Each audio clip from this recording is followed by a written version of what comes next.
Well, my name is Gordon Dalton. I'm an ocean energy economics engineer, and I'm now the project coordinator for the Maribe Horizon 2020 project in inspecting blue growth and investment in blue growth, and exploring whether combining blue growth with blue economy will make the success of blue growth more realizable. Why blue growth is at the heart of the debate in this community. Okay, well, let's define what blue economy is first. They're the established industries in the sea: oil and gas, shipping, ports, tourism, and fisheries. Blue growth are the new innovative industries that are emerging but are finding difficulty in prospering because the costs of moving out to the sea are so large.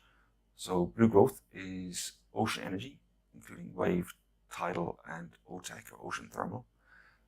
Aquaculture, but this is offshore aquaculture, not nearshore aquaculture. Biotechnology, and seabed mining. And they're the two sectors. So why is blue growth so important? Because the blue economy industries are established. They've gone through their full life cycle, and some of them are going to the declining phase, like oil and gas. Europe needs new emerging technologies to take up where the jobs will be lost from the emerging, the exiting blue economy. But then blue growth might also stimulate or re-energize existing blue economy. For example, shipping, floating shipping terminals, if they move out to sea, could then enable offshore wind parks surrounded by aquaculture. And so there would be provide more opportunity for and be mutually beneficial. Have you been? This is your first European Magnet, or have you been to any others? Just so I know. This is my second one. Right. So I attended Athens last year, and it was very exciting, very dynamic, and an opportunity to meet lots of people, and led to me networking with a lot of people throughout the year, which benefited the Maribe project and its future events.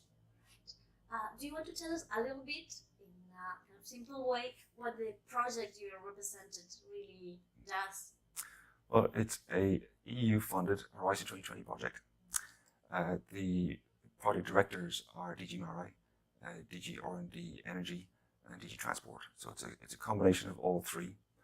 And it is a project to explore whether sharing or multiple use of space or multi-purpose platforms really have a future.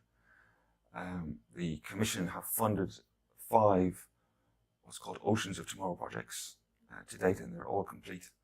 And the Commission wants to see if there is further opportunities in this area for a neutral third-party panel to evaluate those Oceans of Tomorrow projects and to evaluate all of the multiple use of space and to see seriously if they want to provide a lot more funding, because the next stage of investment for pilots is a considerable amount of money. What would be these multiple spaces? I don't really understand it. Can you? Well, for example, an offshore wind park at the moment are very large areas of the sea, but at the moment they are not enthusiastic about sharing that space. They don't want aquaculture or wave energy to come into that space because they might see it as a perceived risk, or they might find it more difficult to get investment. But it's becoming increasingly obvious that our seas are becoming very crowded. There's only a certain amount of spaces left for large-scale deployment of business enterprises. So from the first point of view, it's just the economy of space. The second is, though, that these established industries might be able to foster and nurture the emerging blue growth by incorporating and working with them, because they could share expertise, they could share costs, and they might make it easier for consenting and planning for these new growth areas to come into their areas. That's undisputed. Some people say it might make it more difficult, and this is why we need to explore this. Okay. So you're trying to really understand and gain information and data on these spaces and these. Yes. Well, the process of the Maribe project was first of all to choose which of the combinations makes most sense. So our partners are quite familiar and expert in the area. So out of 69 possible combinations, we chose 9. So, for example, we chose wave aquaculture in the Mediterranean, floating offshore wind with aquaculture in the Canaries, floating shipping terminal with aquaculture in the Caribbean, and mixing floating wind with wave off Wales. So having chosen the sectors, then we had a very big job identifying companies that would be willing to cooperate with the further exploration of finding out what their real costs are. And that's what the Commission really wants to know is does this make financial sense? Right. Or is it just a great idea, but just totally uneconomical? So getting real companies that are providing real costs is the major success of Maribe. And we've made one economic financial template where we put all the costs of all the projects together, and we can compare each one together, so apples with apples, so that the Commission will have a high degree of confidence that the figures that we're showing of whether they're profitable or not are real. So there is, at the moment, there is no place that combines different activities at the moment. In Europe, no, there No. isn't. So So it's a new. And the next stage that they are thinking, okay, we need to really decide whether we're going to put millions into this. It's to really implement something. Yes. For real, you know. So everything in the sea costs a lot of money, and many companies face what's called this valley of death, where they can't get investment to go to trial one prototype pilot in the sea. So the European Commission might be an avenue for facilitating this investment.